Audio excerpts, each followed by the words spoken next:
In the year 2011, a variation of the flu went rampant throughout the United States, killing thousands.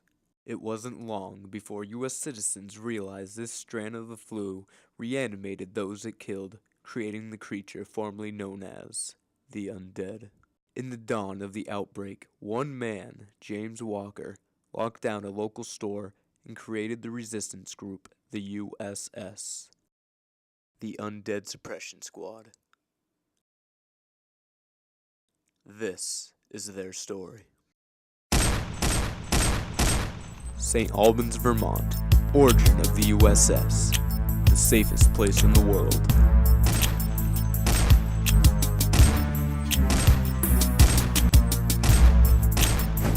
Team leader Daniels has been with the USS for 10 years.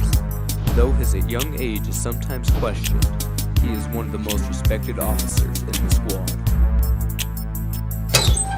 It was found about a year into the apocalypse by Walker and his team. They had taken refuge in a gas station. Walker found me, brought me back, and after a while, he offered me a position on the squad. Every week, select team leaders transition from salvage and rescue missions to enforcing the laws and overseeing operations in their designated safe zone. Right now, I'm heading to one of our weapons storages to check out the inventory. In the beginning of the outbreak, the National Guard was sent out, and that was just a mess. They left a lot of their supplies behind them, which in turn works out for us, because now we have better weaponry. We'll walk down the street, find an M16 on the ground sometimes. There's seriously weapons everywhere out there.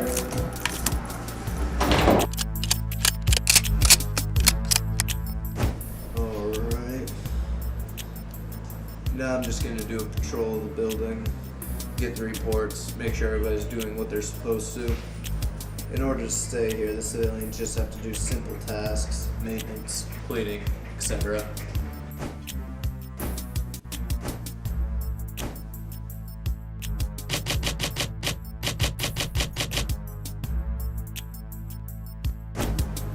So I've been living here for about 3 years now. There's nothing I would do to change it.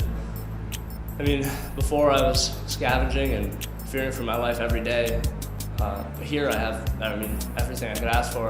I have friends, security, and entertainment. Like, everything I had before the outbreak. The hard part is the quarantine. The quarantine. After a person is rescued and brought back to a safe zone, they go through a 24-hour period in which they are completely isolated in a holding pen. The process serves three purposes. 1. To make sure there is no sign of the virus in the refugee. 2. To do a background check using police records.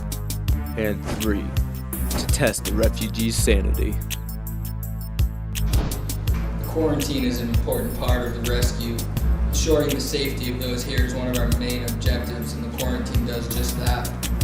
We don't know if the people we bring in here are crazy or criminals, and there's really no way to detect the virus except to wait. Like the guy I have in the pen right now, I ran his records and he's a few misdemeanor charges, nothing serious. He's been pretty quiet so far. He appears to be mentally stable. We got a Walker in the pen! Damn it!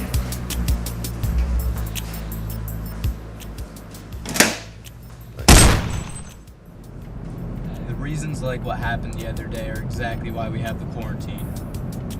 You just never know what's gonna happen. Like the mission that we're going on right now. We might rescue some people, and they might turn, we don't know. But either way, in a few minutes you'll see exactly why we're called the USS. After the USS locks down an area, they begin to secure each building and structure using SWAT-like tactics, with marksmen positioned around in the area and the team ready to infiltrate. Using headset cameras, the team can be seen executing their tactics.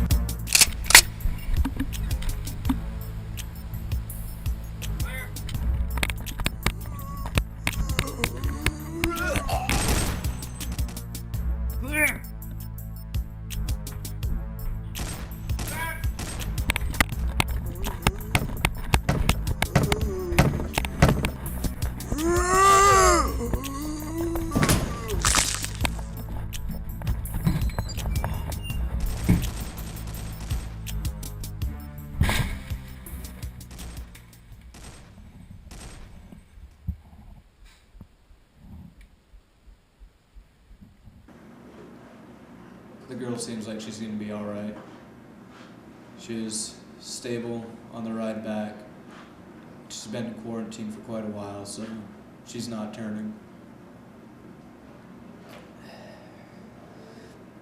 It's the moments like these, when you get to a place, and just for once, you're not too late. I patrol sometimes, and I see the people that I've rescued just being happy. And I get to know I'm the one that made that possible. I guess our goal can be simply summed up as taking the world back. But James Walker always said that his goal was to make the world a place worth living in again.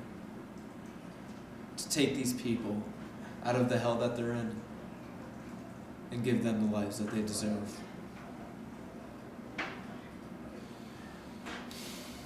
And now, I get to carry on his dream.